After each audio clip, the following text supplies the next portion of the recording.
Josh McDonald then comes in the blue helmet colour as a reserve substitution for Thomas Jorgensen after the Danes' tapes infringement in the initial running of this one, Heat 13.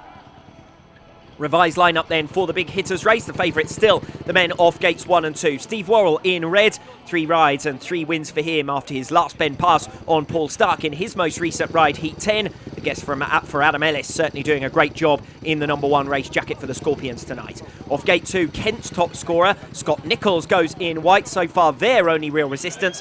Claimed the Kings' first heat victory in his last ride, Heat 11. Gate 3, the reserve substitution, Josh McDonald, the jubilant Heat 12 winner, hasn't been beaten since the reserves race. This, though, will be a tougher lineup for him. And off the outside gate in yellow, Cameron Heaps, scoreless since beating Jordan Palin in Heat 4. You'd have to say he looks unlikely to feature at the front here. Good matchup in prospect between the 2 number 1s, though. This man in white, Scott Nichols, very much back on form last time out, fending off Thomas Jorgensen successfully in Heat 11. And in red, Steve Worrell, already a comfortable winner over Nichols in Heat 1. Former Grand Prix man will certainly be looking for his revenge here. The meeting itself, long since dead and buried. 32 points the gap between the 2 sides. Kent still chasing their first advantage of the night, but that looks unlikely in this one, with the on-form Steve Worrell going off the inside gate in red. His teammate here, Josh McDonald, taking his 4th appearance of the night. He was substituted out of his 2nd programme ride in favour of Jordan Palin earlier on, but gets another opportunity here. Starting marshal looks just about satisfied to get underway with the rerun of Heat 13. Worrell, Nichols, McDonald and Heaps are underway. It's a better start off gates 1 and 3 for the home duo than it is for the Kings behind them. Nichols takes the shortcut coming off turn 2 to split the home duo and moves across the path then of Steve Worrell into turn 3 to go up for the dirt. Worrell looking to recover, takes the shortest route around turn number 4 and restores the maximum heat advantage for the Scorpions at the end of lap 1. Nichols, though, going for broke. Wider than I've seen anyone on the outside attack so far tonight. And Nichols is getting a good run here and building up his momentum on the tail of Steve Worrell.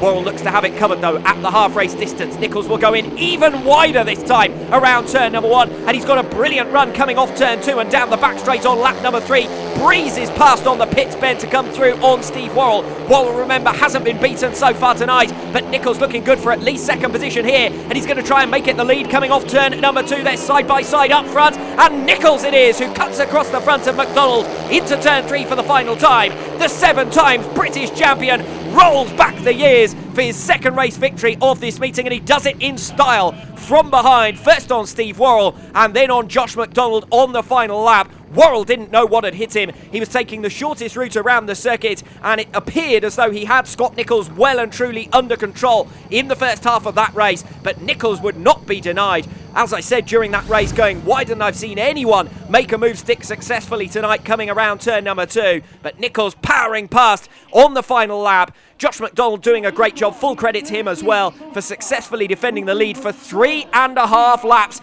But the man to make the move when it mattered most was Scott Nichols, and that's only Kent's 2nd race victory of this meeting. Nichols then your winner ahead of Josh McDonald, the reserve substitution in 2nd place. It's been a good night for him. First defeat of the evening for Steve Worrell. Cameron Heaps, a 3rd non-score of proceedings out at the back. It's 3 points then to the Kent Kings, courtesy of Nichols. It's 3 to the Scunthorpe Scorpions. The progressive scoreline 55-23 in favour of Scunthorpe.